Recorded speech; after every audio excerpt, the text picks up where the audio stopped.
Hello guys, তো আজকে আমরা যাচ্ছি ব্যারাকপুর দাদা বৌদি রেস্টুরেন্টে। তো আমার সঙ্গে যাচ্ছে আমার 3 দাদা। তো আমরা এখন টেকারে করে চলে যাচ্ছি চুঁচুড়া ঘড়ির মোড়ে। তো চুঁচুড়া ঘড়ির মোড়ে আমরা চলে এসেছি। তো আমরা চুঁচুড়া ঘড়ির মোড়ে নেবে হেঁটে হেঁটে চলে গেছিলাম ফেরিঘাটের দিকে। তো ফেরি ধরে আমরা যাব নৈহাটি।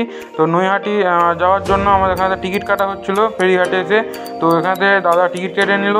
তো তারপরে আমরা একটু অপেক্ষা করছিলাম, দিয়ে আমাদের ফেরি চলে এসেছিলো। দিয়ে আমরা লঞ্চে চেপে পড়েছিলাম, দিয়ে লঞ্চ ছেড়েও দিয়েছিল। তো তারপরে চলে এসেছিলাম আমরা নৈহাটি স্টেশনে। তো ট্রেনে একটু ভিড় হওয়ার কারণে আমি এখানে ভিডিওটা তুলতে পারিনি। একবার দাদা বৌদি রেস্টুরেন্টের কাছেই তুলেছি ভিডিওটা। তো আমরা এখন দাদা বৌদি রেস্টুরেন্টে চলে এসেছি, আর এখানে এসেই লাইন দিয়ে দিয়েছিলাম। আর এদিকে লাইন দেওয়ার কিছুক্ষণ পরেই দেখছিলাম বিরিয়ানি কাটা হচ্ছিল।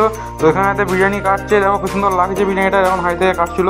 তো তারপরে আমরা এখানে 4 প্লেট মটন বিরিয়ানি নিয়েছিলাম, আর 1 প্লেট চিকেন টেংরি মশলা নিয়েছিলাম। তো এখানে আমার একটা দাদা খাচ্ছে। তো আমরা এখন খাওয়া দাওয়া করি।